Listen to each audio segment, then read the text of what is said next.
Welcome to a culinary adventure where plant-based meets bold flavors. Today on The Running Chef, we're transforming the humble Portobello mushroom into a savory, succulent, smoky steak experience. Just stay tuned, and you'll see why.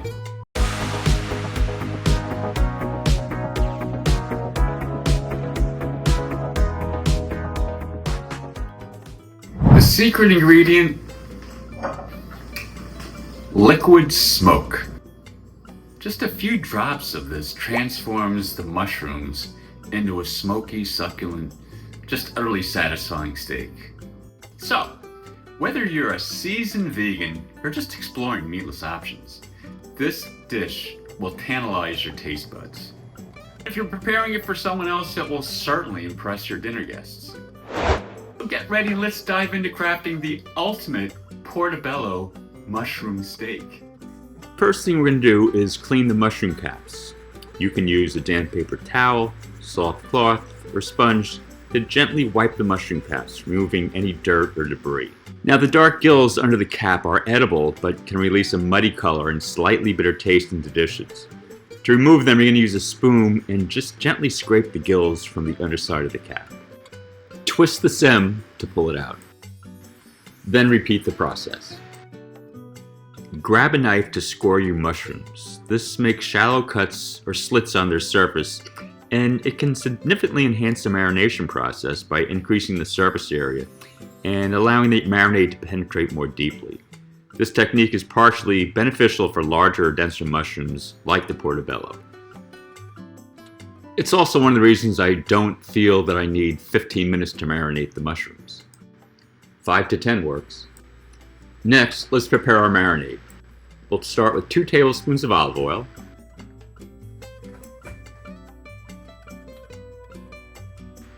1 teaspoon of balsamic vinegar, and about a little more than a teaspoon of soy sauce. If you want it extra salty, just add a little bit more. Now be very careful on this next step. This is the liquid smoke. Maybe use an eyedropper. Next, you're going to add some garlic powder. I'd say add about a teaspoon, teaspoon and a half. And finally, take your favorite steak seasoning. Mine's Hella Spice, made out of San Francisco. And I just put about a teaspoon and a half in there. Again, to your liking. Mix it up real good. And let's get ready to marinate those mushrooms. So what I'm going to do is just basically put the marinade over the mushroom. You can see that it's absorbing quickly because of those slices you have in the mushroom, the perforations. Once you do the front, do the back. Again, try to use a brush and get as much as you can in there. I'm doing the second one right here.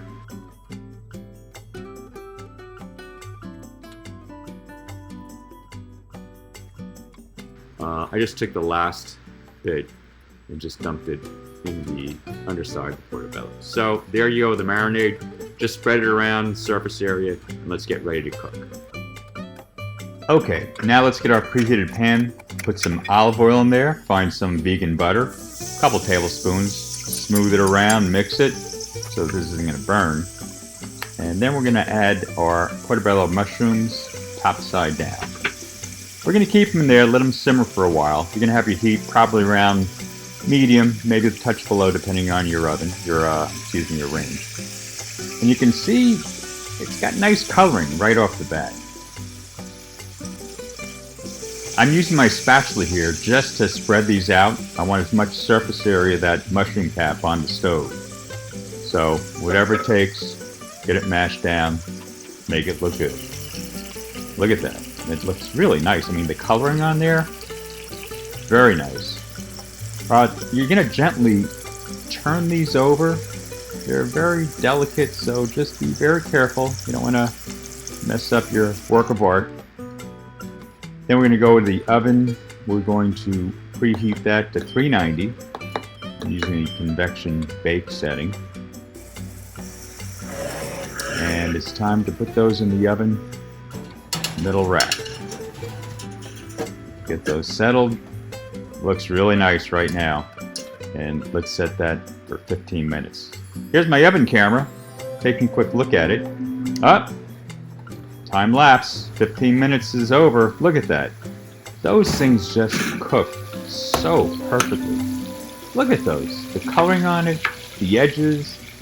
It is like a steak, a little bit of a thin steak, but still, when I cut this, you're going to see the texture. So it looks like a mushroom, actually.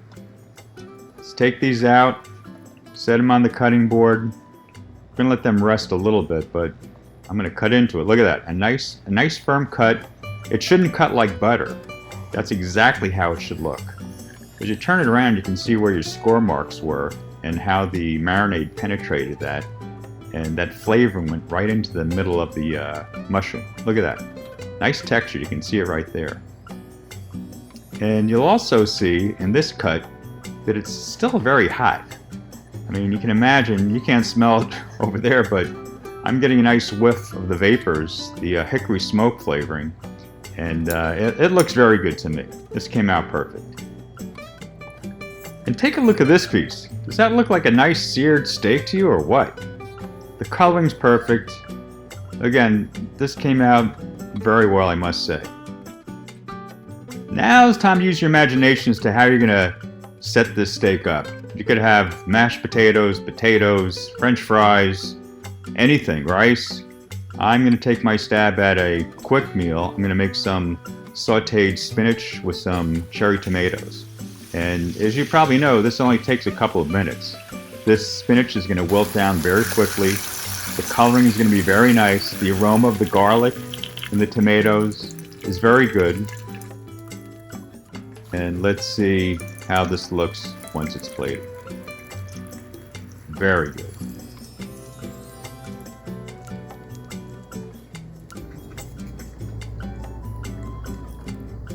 Look at that. Like a piece of steak. Oh, it tastes so good. Listen, I know I could tell you it tastes fantastic, delicious, best thing I've ever cooked. It may be, but you gotta try this for yourself. And remember, the price of portobello mushrooms is very inexpensive compared to a steak. You just want to remember two things. Try that liquid smoke, very delicate, a drop, 2 drops, and make sure you score those mushrooms. It'll really open them up to infuse the flavor of the marinade. And I don't know, you gotta try these. Don't go out and spend 50 bucks on a steak, but spend $2 on a mushroom and a good bottle of wine. Save it for the wine. Cheers. Anyway, it was great preparing this for you. I hope you liked the episode. If you did, please subscribe and like this video, and I'll catch you in the next one. Bon appetit.